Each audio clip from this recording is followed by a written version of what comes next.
First, though, as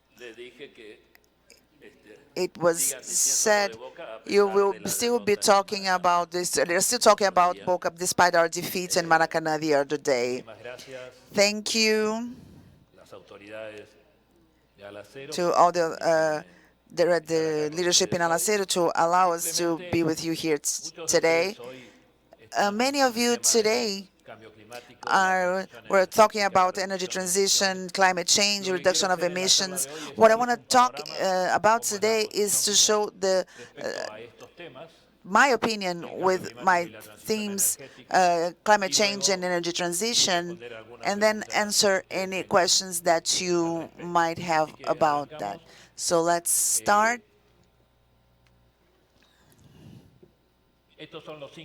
These are the 5 points of today's presentation: climate change, the speed of transition, the good guys, the bad guys.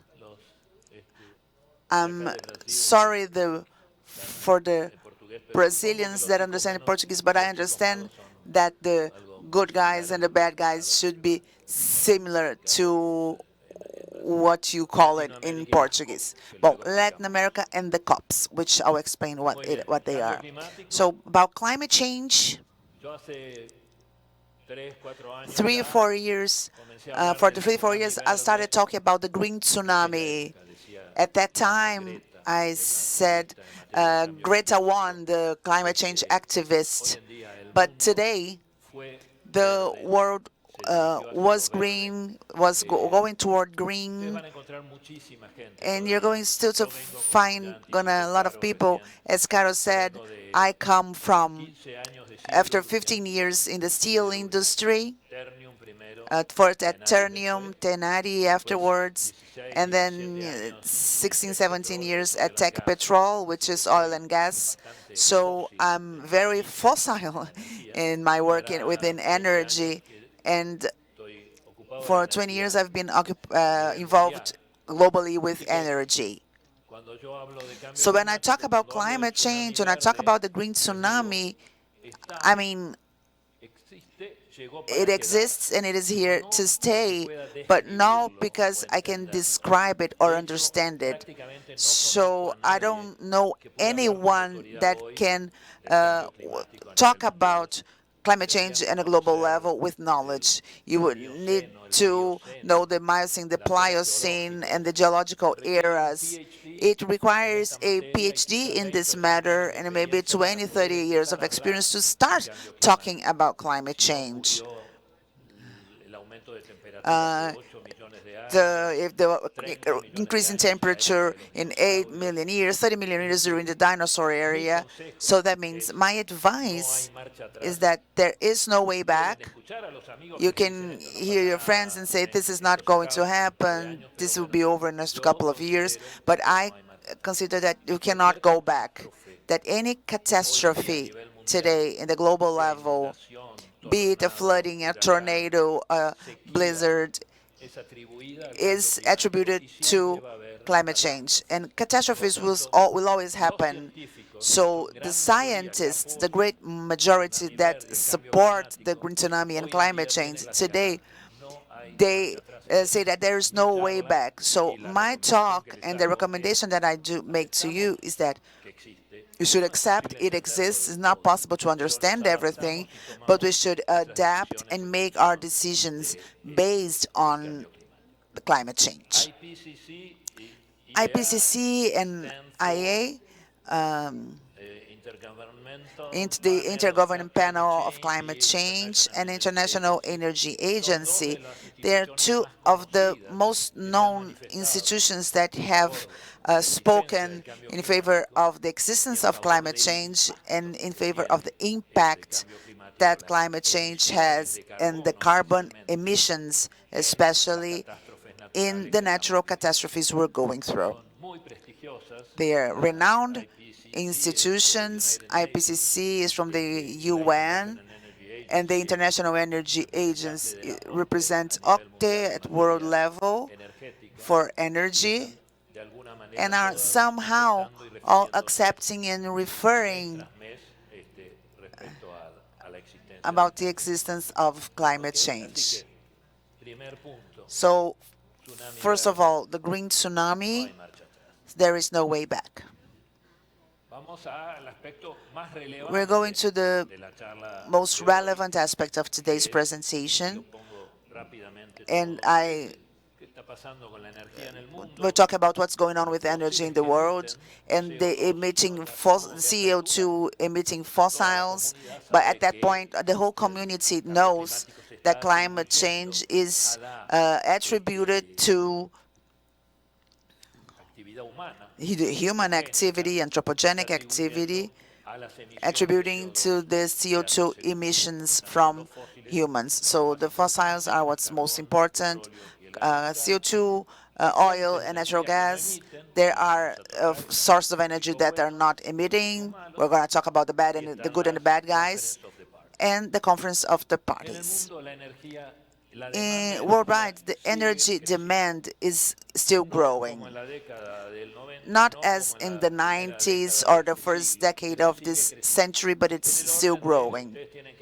You have to see how much the world gross product is growing. We're going to see how much energy is growing, especially in developing countries.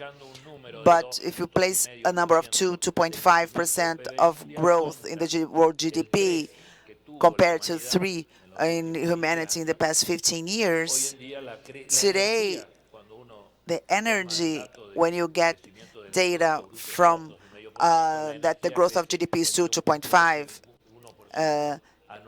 the use of energy grows 1 to 1.8% annually compared to previous values. So the energy demand is still growing. We have emitting fossils and we have non-emitting sources. So what is the issue? The issue is the wooden bridge. The wooden bridge is a bridge that was built 100 years ago over a very big river, and it had been holding, but 10, 15 years ago, the supports of this bridge were getting weak. It's been supporting the bridge for 100 years. So the person in charge of the city held a meeting to see what we should do with this wooden bridge because it was going to fall, because it does not have good support anymore. And they made a meeting, and unanimously they decided to replace the wooden pillars with concrete pillars. So they started producing the concrete pillars. It was approved.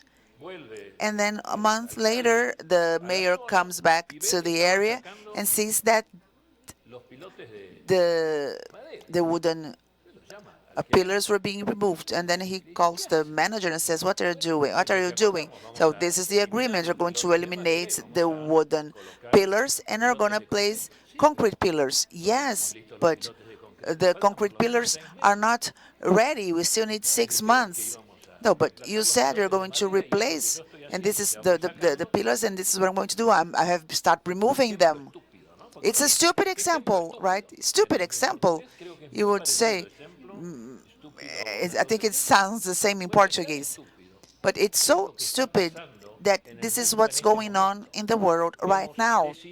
We have decided that the wooden pillars are, in the past 100 years, are the emitting fossils, and the concrete pillars are the sources that do not emit, that we're going to talk about in a minute. So what's going on worldwide is that we're eliminating the wooden pillars, but we do not have the concrete pillars ready at all, which are the non-emitting sources. This is what's happening today. It is the global reality. So let's talk about the good guys, because it's what we call the energy transition. The good guys,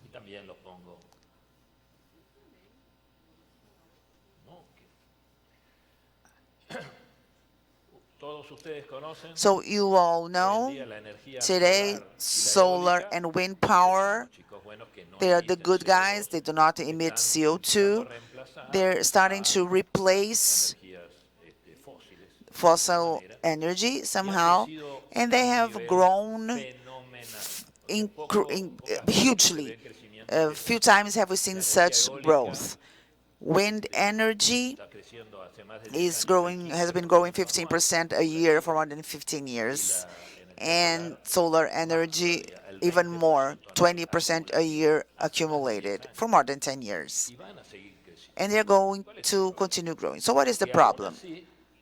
The problem is that even so, we have the figures maybe not relevant for the public, but there there's around 850 to 1,000 gigawatts of power each, which compared to 8,000, which is the worldwide power of all energy sources, nuclear, carbon, and natural gas. So we have a good proportion today, 25%.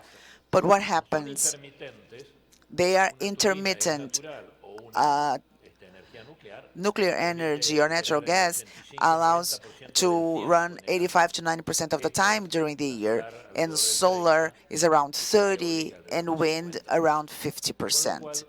So the impact that solar and wind have after 10 years of growth is of around 10, 12% of the electricity generation worldwide, which is clearly not enough to replace the wooden pillars.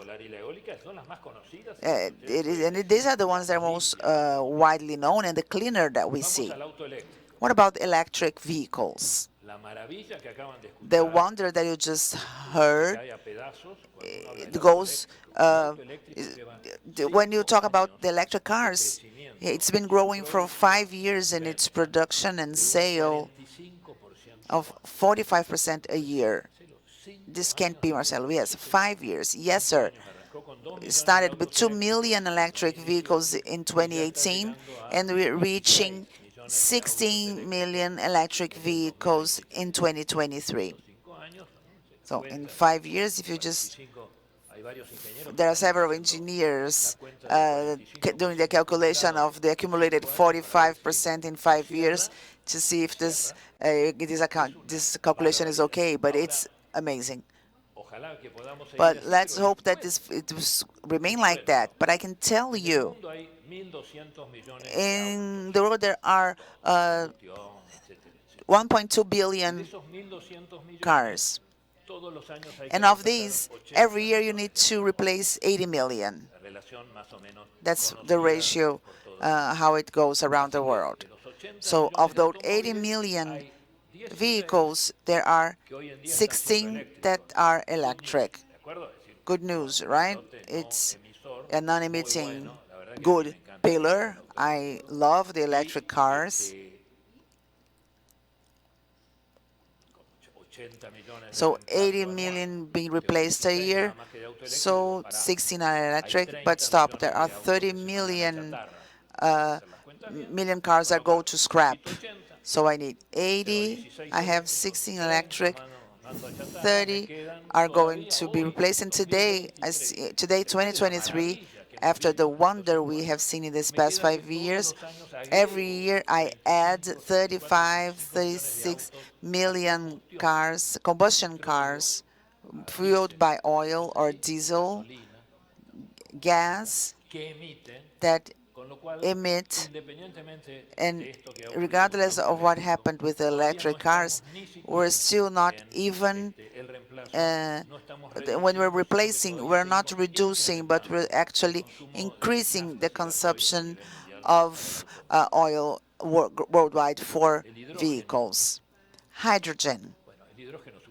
Oh, hydrogen is wonderful. Many of you are making plans, going to replace natural gas and that place with hydrogen. You're going to have this new steel shop.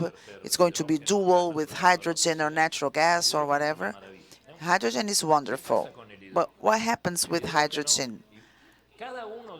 Each one of these would be for 35, 40 minutes talk, right? So, but I got 30 minutes for all of this, and then questions. But hydrogen, we've known it for 100 years. It's produced from the natural gas methane with important emissions of CO2, and then you transform it to hydrogen, and with this hydrogen, the cost was $4, so $1 per kilo, $1 per kilogram. Today, we say we don't want emissions anymore. I can't have dirty hydrogen. So today, we're trying to produce green hydrogen. It is very sensitive. Like, for example, in the electrolysis of seawater, I need electricity, but I can make electricity with sun or wind, and then you get clean green hydrogen. And this costs $4 per kilogram. But you have yet another problem. Let's suppose that in the coast of Brazil, Chile, or Argentina, with clean hydrogen, the demand will be in Japan, Europe, or China. I need to transport this, but hydrogen is difficult to transport. For example, hydrogen to transport in liquid state, it has to be 250, minus 250 degrees centigrades. So it's already a problem that natural gas, it's only 150, minus 150 degrees Celsius, but you need phenomenal investments for that. So if you don't put the hydrogen in ammonia, you have nitrogen and ammonia, you can bring it in liquid states to its destination, but if I need hydrogen in the destination, I don't need ammonia, and I have to take a step back. So the message, hydrogen costs much more, $4, $5, $6 per kilo when it's clean. So today it's not competing with any of the other uses from a possible hydrogen. I'm going to talk about IRA, carbon capture and storage, something that is very interesting because you have your plants with lots of emission. The quicker solution, the easier solution is to say, let's use the chimney, and I do carbon capture and storage. So it's the CO2 that goes from the chimney. I can then clip it and inject it, and this would be a presentation in itself. But what I'm telling you is that for many years, carbon storage has been alive for 20 years. Today, 2023, with several successful projects worldwide, what you can, with the carbon capture and storage that we managed to do worldwide is over 1,000 of the emissions. The emissions are between 35 and 40 billion tons of CO2, and carbon capture and storage is 40, 50 million tons of CO2. So when I started this speech, the lecture, you might have thought, wow, this sounds like a really green man, but you're thinking about fossil fuel as well. But IRA, just so you know, is a new U.S. law that has been approved, Inflation Reduction Act, but it affects everyone, with a series of subsidies, incentives for hydrogen, wind, and carbon capture, etc. That's going to boost millions of dollars because now we need to work with the renewable sources, and those who do that will have advantages in the U.S. for doing so. So, okay, this is for the U.S. to China. This happened this year.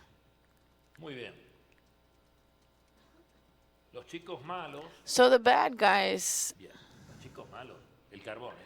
carbon is the worst of all, emitting 800 million tons of CO2 every 30 minutes. But what happens is that carbon for China and India are the largest carbon emissions country, and both of these countries hold 70% of their energy generation using carbon.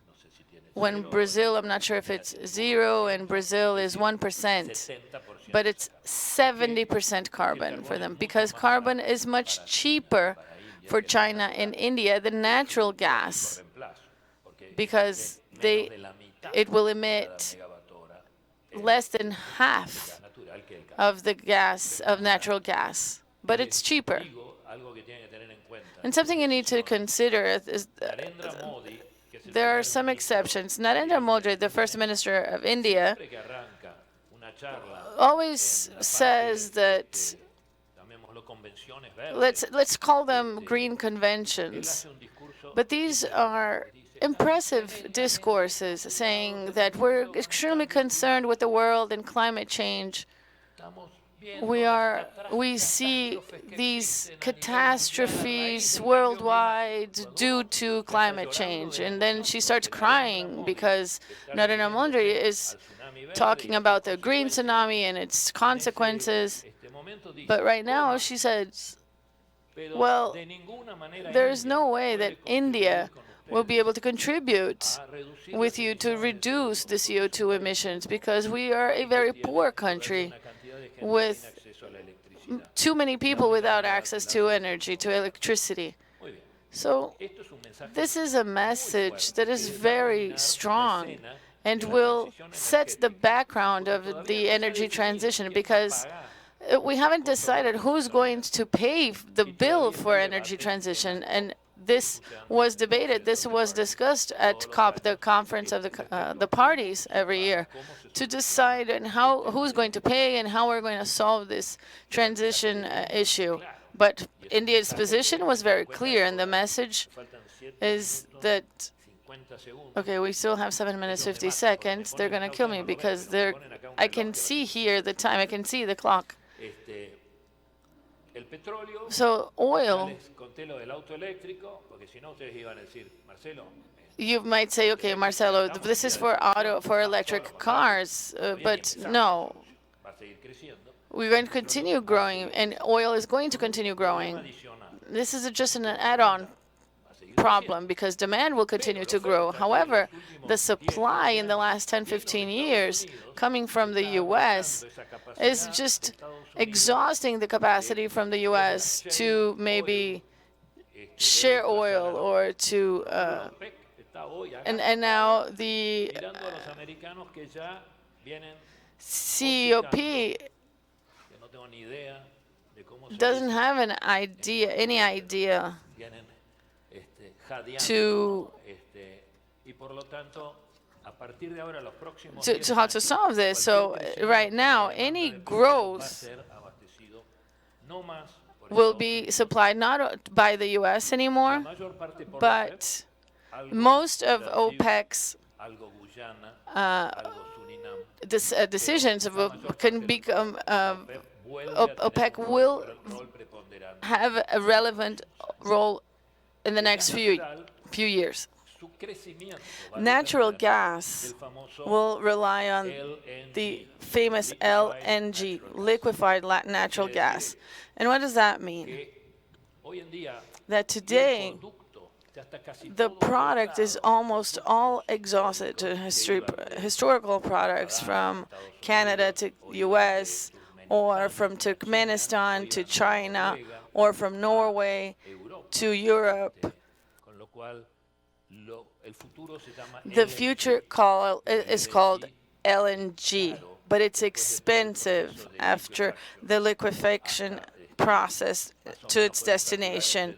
But we can calculate between $12 to $15 for destination costs, when carbon is about $4 or $5 per million BTUs. So Mr. Xi Jinping and Narendra Modi, when they look at these opportunities, they can say, okay, they want to sell clean gas, but it costs 15, and I have the dirty gas costing 5. So the original question is, who's going to pay the transition, the energy transition. Who's going to pay the bill?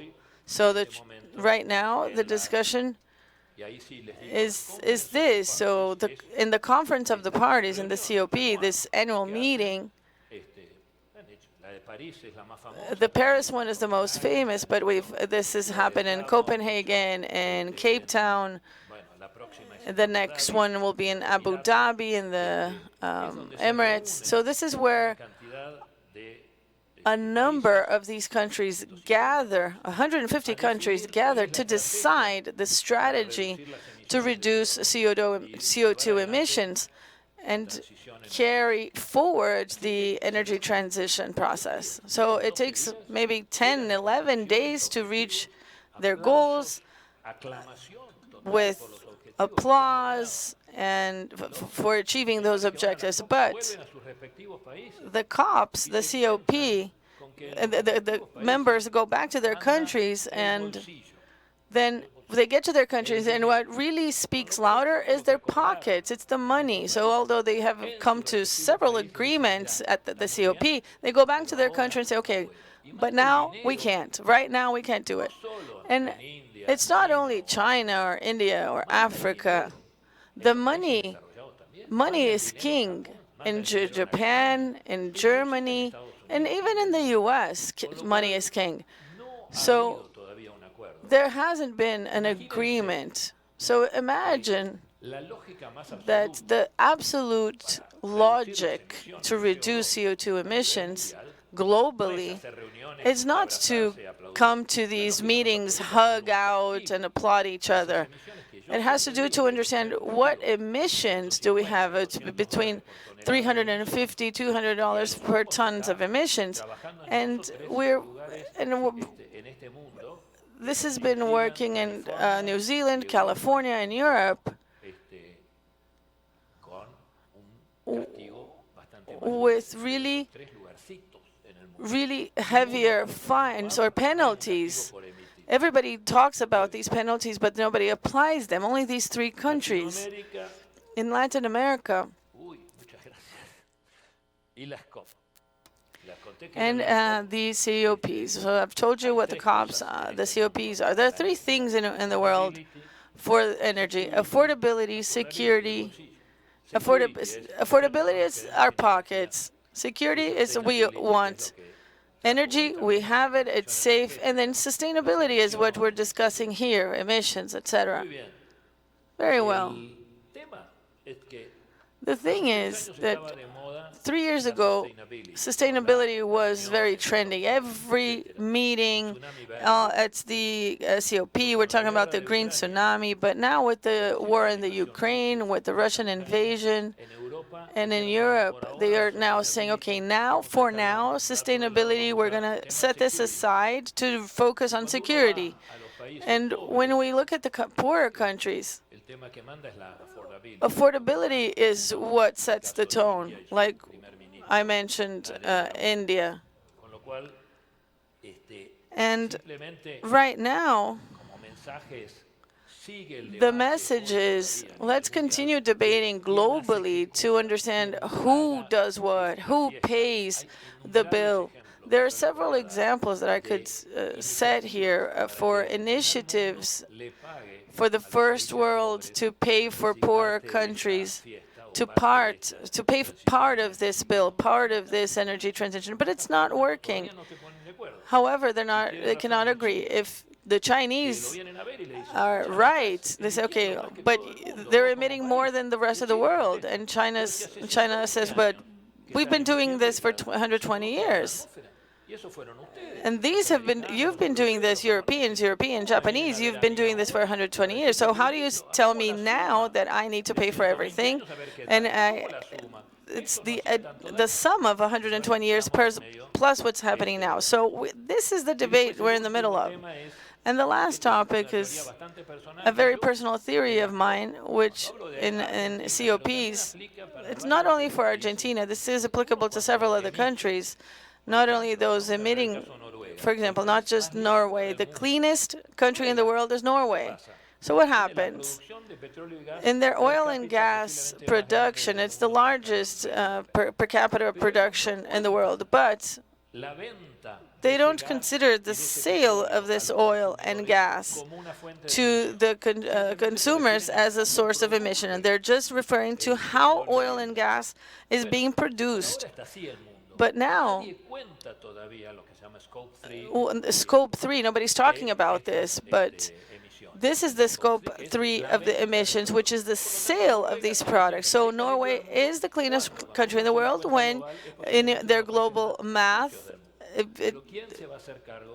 is the safest country in the world. But who's going to take the bill? Who's going to be liable for the sale of the petrol, for oil and gas?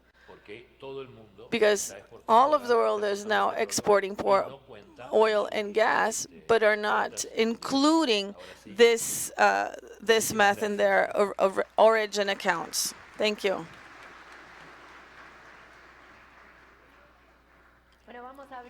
All right, now let's open up for the Q&A session. Marcelo, so once again, you can submit your questions scanning the QR code from the screen. Let me start with a more general question. You're talking about the good guys and bad guys with some examples and the importance of accountability. So we have the diagnosis, but I have to say that we have to agree, we agree that you're right. But the question is, with this diagnosis in hand, what is your proposal?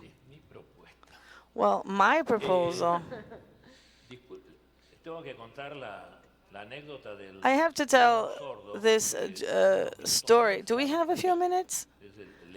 I have to tell a story, like you say. We had this music teacher, a violinist, playing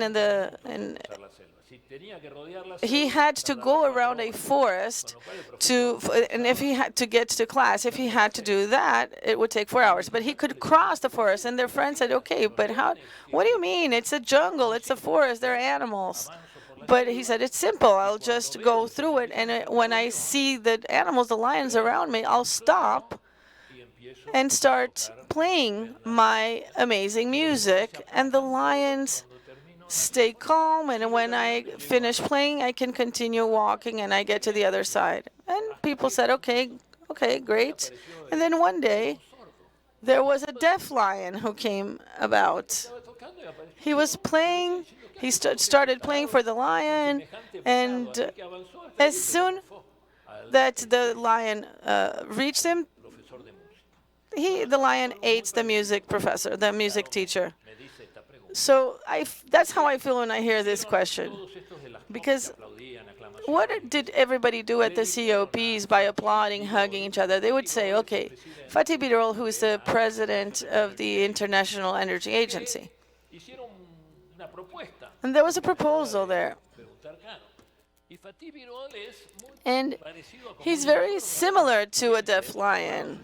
He said, well, those of you who want to do this, want to achieve net zero by 2050, great. So Fatih Birol and his model,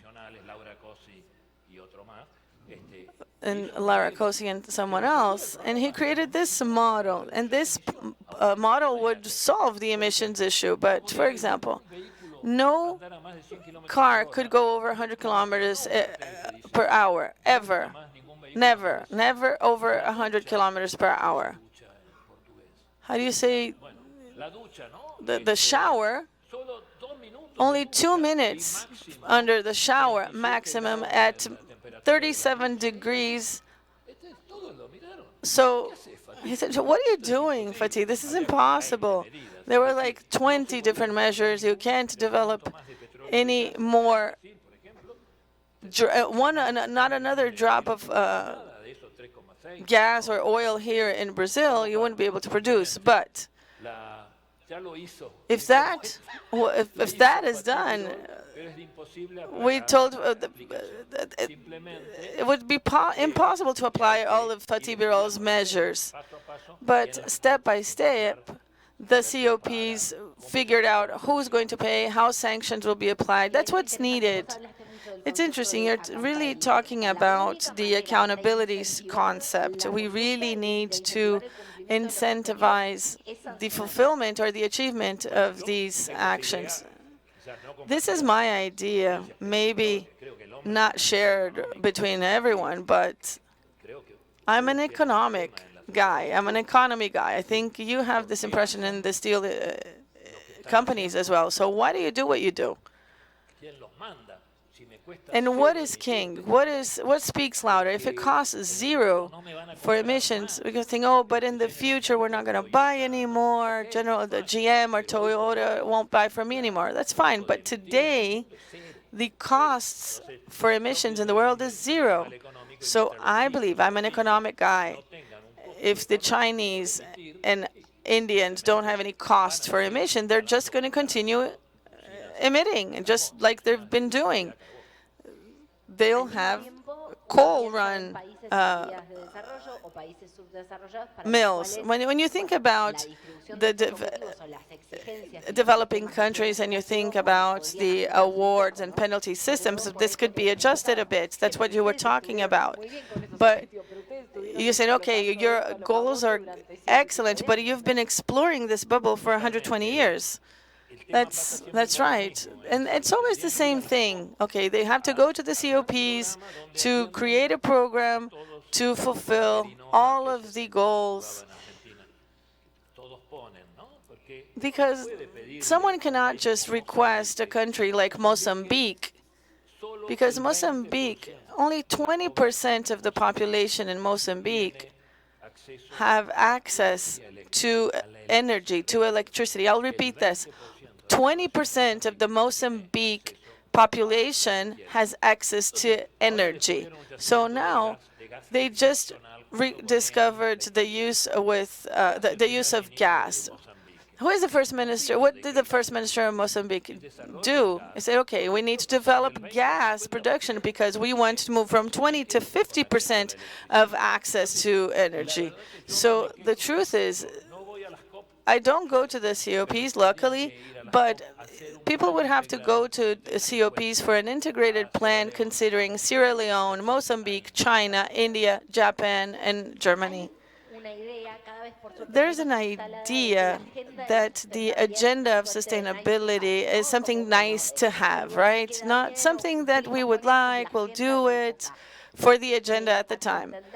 In your understanding, does this need to be an integral part of strategic decisions from the companies? I am absolutely convinced that most of the world will see this green tsunami, and most of the scientists, more than 90% of scientists, are now in agreement that there is climate change, that man is responsible for that, and that these catastrophes are a product of climate change. But in terms of making decision-making at the companies, for, let's say, the cement and steel industries, I would get ready for the medium term, because the solutions or sanctions to say, look, you've been doing your activities, and these are threats to the future in terms of border tariffs from Europe and companies that are already letting other companies know, both the oil and gas companies and steel companies, saying, look, I'm not going to buy anymore if you don't have a plan for CO2 emissions reduction. So I truly believe that we need to get ready, but it would be much easier to prepare if you're charging $150 per ton for the cost of emissions. So maybe we are calculating how much it's emitting. You didn't like that 150. It was more or less that you calculated. It was a fortune. So in your thesis that the main thing is like awards and punishments, all right? In this context, when you start talking about climate change, about the importance of understanding, so my carbon footprint, so also individually, but it's not a linear path in this conversation, because we see a world leader that have removed themselves from existing agreements. In the case of Donald Trump, that might again be president of the U.S., how this affect when you concretely start this agenda that you're talking about?